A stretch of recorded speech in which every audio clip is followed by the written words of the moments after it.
गुज़िश्ता जुमाअत मुबारक वज़ू के हवाले से कुछ मसाइल आपके सामने ज़िक्र किए और हज़रत नूह अला नबीना व अलैहिस्सलातु वस्सलाम से मुतालिक कुछ बातें ज़िक्र की। तो आज भी वज़ू से मुतालिक कुछ बातें आपके सामने ज़िक्र करेंगे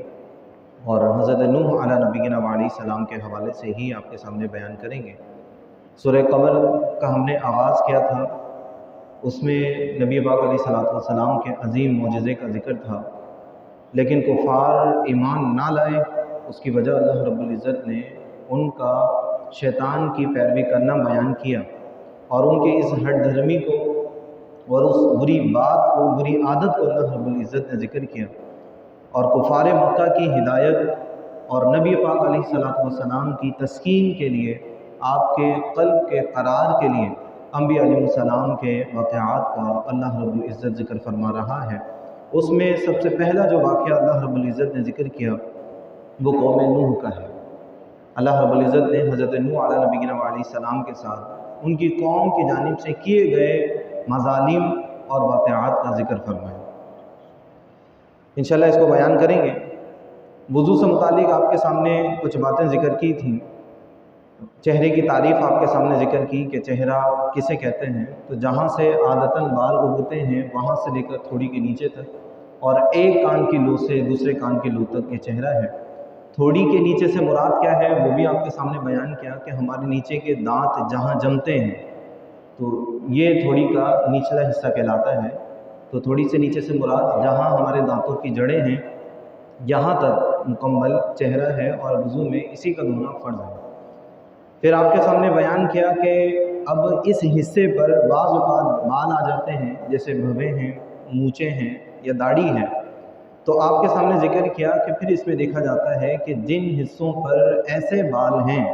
बाल इतनी मिक़दार में हैं कि अंदर की जिल्द नज़र नहीं आती, ऐसी सूरत में सिर्फ़ चेहरे के दायरे में आने वालों के बालों के ज़ाहिर का धोना लाजिम है और अगर जिल्द नज़र आती हो तो फिर खालों तक पानी पहुंचाना ये ज़रूरी है। तो दाढ़ी अगर हल्की है, नीचे की जिल्द नज़र आती है तो फिर जिल्द तक पानी पहुंचाना होगा, वरना ऊपर जो चेहरे के दायरे के बाल हैं उसकी मिक़दार आपके सामने ज़िक्र की तो वहाँ तक पानी पहुंचाना ज़रूरी होगा। अगर भवें घनी हैं कि नीचे की जिल्द नज़र नहीं आती है तो सिर्फ बालों के ऊपर का धोना ज़रूरी है। मूँछें घनी हैं कि अंदर की जिल्द नज़र नहीं आती तो इसी तरह मूँछों के ऊपर का धोना ज़रूरी है। अंदर जड़ों तक, खाल तक पानी पहुंचाना ज़रूरी नहीं है। लेकिन अगर मूँछ नहीं है या हल्की है, अंदर की जिल्द नज़र आती है तो फिर खाल तक पानी पहुंचाने का एहतमाम होगा। इसी तरह कनपटी के जो बाल हैं इसके हवाले से भी यही उसूल है कि अगर दाढ़ी की वजह से या बालों की वजह से जो हिस्सा चेहरे के दायरे में है वहाँ पर इतनी मिक़दार में बाल हैं कि जिल्द नज़र नहीं आती तो सिर्फ बालों का, वरना जिल्द नज़र आने की सूरत में खाल तक पानी पहुंचाना ज़रूरी होगा। तो ये बालों से मुतालिक कुछ अहकाम थे। इसी तरह आँख के हवाले से आपके सामने ज़िक्र किया कि आँख का अंदरूनी हिस्सा ये वज़ू में धोना ज़रूरी नहीं है, अगरचे ये चेहरे के दायरे में आता है, लेकिन आँख खोलकर पानी पहुंचाना, पानी डालना ये आँख के लिए बाइस ज़रर है और शरीयत किसी भी ज़रर वाले काम का हुक्म नहीं देती है। इसलिए आँख बंद कर कर, नॉर्मली जितनी आँख बंद होती हैं, जैसे बंद होती हैं कि लकीरें वगैरह ना पड़े, नॉर्मली आँख बंद कर कर जितना हिस्सा इस दायरे का है वो तमाम का तमाम वज़ू में धोना ज़रूरी है। अब ये जो पलकें हैं हमारी, ये जो नीचे की आँखों की जगह है, बाज़ लोग काजल लगा लेते हैं, सुरमा वगैरह, ये दिगर और ऐसी चीज़ें, या कोई अंदर बीमारी की वजह से कोई चीज़ निकलती है जिसे गीजड़ वगैरह कहते हैं, या ख़वातीन हैं वो मेकअप वगैरह का कुछ इस्तेमाल करती हैं, तो अगर कोई ऐसी चीज़ जिसका जिस्म हो,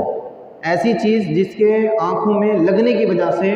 जिस हिस्से का धोना वज़ू में ज़रूरी है उस तक पानी नहीं पहुँचे तो फिर वज़ू नहीं होगा। इसलिए अगर ऐसी चीज़ें हैं, आँख पर बीमारी की वजह से कोई जिस्म नुमा कोई ऐसी चीज़ लग गई है कि उसके होते हुए नीचे पानी नहीं पहुँचेगा, या मेकअप का इस्तेमाल है या कोई भी दूसरी चीज़ है कि जिसके वजूद की वजह से, जिस्म की वजह से पानी खाल तक ना पहुँच सकता हो, तो फिर ऐसी सूरत में खालों तक पानी पहुँचाना लाजिम होने की वजह से उस चीज़ को छुड़ाना ज़रूरी होगा। तो जब तक उसको छुड़ाएंगे नहीं तब तक खाल तक पानी नहीं पहुँचेगा, और जब तक खाल तक पानी नहीं पहुँचेगा वज़ू नहीं होगा। تو اس طرح کی جو بھی چیزیں اگر آنکھوں کے اندر ہیں، جتنا حصہ دھونا ضروری ہے، اس حصے پر اگر لگی ہے تو اس کو دور کرنا یہ ضروری ہوگا۔ اسی طرح خواتین ناک میں لونگ وغیرہ کا استعمال کرتی ہیں،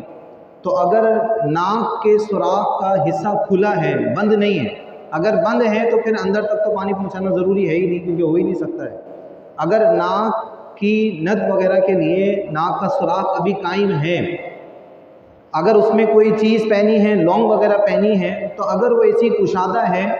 کہ آپ ہلانے سے نیچے تک پانی پہنچ جائے گا تو پھر اس کو ہلا لینا کافی ہے۔